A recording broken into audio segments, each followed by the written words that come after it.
Olá pessoal, aqui é o Luiz Carlos Burgos falando, bem-vindos a mais um volume do nosso curso de eletrônica. Lembrando que nós começamos o curso montando esse laboratório de eletrônica no volume 1, onde vocês receberam essa placa, e nos outros volumes a gente foi introduzindo novos componentes e novas experiências aqui nesse laboratório, encaixando os fios aí para interligar os componentes.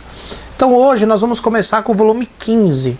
No volume 15, vocês vão utilizar o mesmo laboratório e vão receber mais alguns itens para complementar aqui. Os itens são mais alguns fios para fazer ligações, 15 terminais torneados de 3 pinos cada um diodo de sinal, um N4148, um capacitor de poliéster de 2,2 nanofarads. O tamanho dele, o formato dele pode variar de acordo com o seu kit. Uma bobina de 22 microhenries. Essa bobina aqui, a cor dela também pode variar. Um relé pequeno de 5 terminais e 12 volts. Um fotoacoplador, pode ser um PC817 ou um PC123.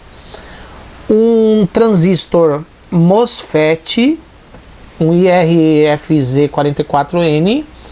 E um tiristor, um SCR TIC106. Então esses componentes aqui que nós vamos introduzir no nosso laboratório e vamos fazer algumas experiências com eles. Então pessoal, aqui nós já temos o conversor montado. Ele parece ser meio complicadinho, mas não é não. Aqui por exemplo, ó, nós temos a linha de mais B em série com essa bobina aqui e vai para um diodo retificador, e esse diodo aqui ele vai ligado no positivo do capacitor de filtro. Entre a bobina e o diodo nós temos o MOSFET. O MOSFET, o gate do MOSFET, que é esse terminal aqui, ó, do fio branco, ele vai ligado nesses dois transistores que funcionam como par casado, e os transistores recebem um sinal que vem desse CI aqui, desse oscilador. Então quando ligamos o circuito, esse oscilador ele gera um sinal numa determinada frequência, normalmente a frequência alta. Esse sinal vai passar por esses dois transistores que vão amplificá-los em corrente, e daí vão para o gate do MOSFET. O MOSFET vai chavear, ou seja, ele vai ligar e desligar milhares de vezes por segundo. Quando ele liga, passa uma corrente pela bobina, daí ela cria um campo magnético, ela armazena energia em forma de campo magnético.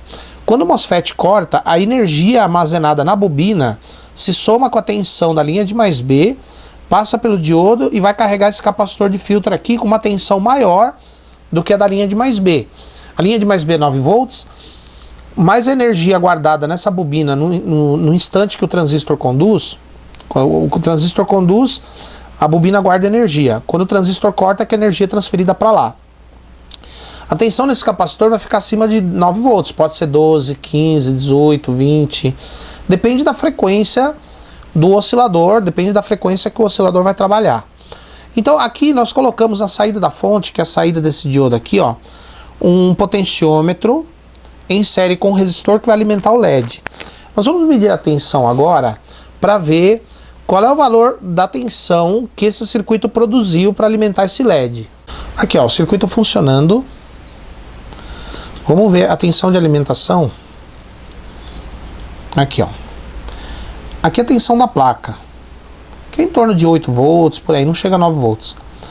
E nós temos aqui, ó, depois do diodo, aqui já no positivo do capacitor, olhem, nós temos uma tensão de 28 volts, ou seja, bem maior do que a tensão de 9 volts que está alimentando a placa.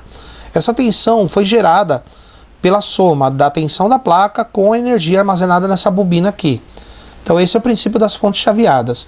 Agora, se eu mexer no potenciômetro, vou colocar aqui mais perto.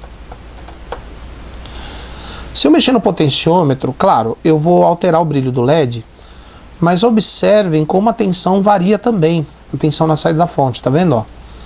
Quando o LED exige maior consumo, a tensão cai para 20 volts. Quando eu girar o potenciômetro na outra extremidade, que corresponde a uma corrente mais baixa para o circuito, a tensão dessa fonte, né, ou desse conversor, aumenta para 30. Então perceberam isso? De acordo com o consumo da carga, que no caso é o LED, a tensão de saída do conversor varia, vai de 20 a 30 volts. Isso para alimentar um circuito eletrônico não é muito bom não. a tensão tem que se manter mais ou menos constante naquele valor. Não pode ficar aumentando, diminuindo de acordo com o consumo da carga. Então, normalmente, aqui tem duas observações. A primeira observação, em relação ao diodo que nós usamos aqui. A gente usou o diodo N4007, que ele não é adequado para esse tipo de finalidade. Aqui tem que ser um diodo de comutação rápida, um diodo rápido, um diodo que tem a propriedade de poder conduzir e cortar muito rápido, de acordo com as variações do sinal que vem do CI. Então o diodo N4007 está quebrando galho aí, ele é um diodo de comutação lenta, mas para nossa experiência ele quebra o galho, mas o certo era um diodo de comutação rápida. E outra coisa, normalmente esses conversores eles pegam uma amostra da tensão de saída para controlar o CI. Então ele faz com que o CI altere a frequência de acordo com a tensão de saída. Quando a tensão de saída aumenta, o CI muda de frequência para diminuir a tensão. Quando a tensão de saída diminui, o CI altera a frequência de novo para aumentar a tensão, manter ela mais ou menos dentro de um valor ou dentro de um limite, mesmo com as variações da carga. Então a próxima experiência que a gente vai fazer, que é a 141, é esse mesmo circuito, só que a gente vai pegar uma malha onde nós vamos retirar uma parte da tensão da saída da fonte e controlar o CI com ela. Então aqui na experiência número 141 nós só acrescentamos dois resistores de 10K em série, um na linha de mais B, aqui na saída do capacitor, o outro no terra, e no meio deles nós pegamos uma amostra da tensão e aplicamos aqui na ligação entre o capacitor de 100 nanofarads e o circuito integrado de novo. Qual que é a ideia? Esse circuito agora, ele pega uma amostra da tensão de saída e através dessa amostra ele faz com que o capacitor de 100 nanofarads se descarregue antes ou depois do tempo, e aí ele altera a frequência de trabalho do CI, consequentemente, de acordo com o consumo da carga, ele meio que ajusta a tensão de saída para o valor mais ou menos constante, né? Então vamos fazer aqui uma comparação, vamos fazer uma medida agora,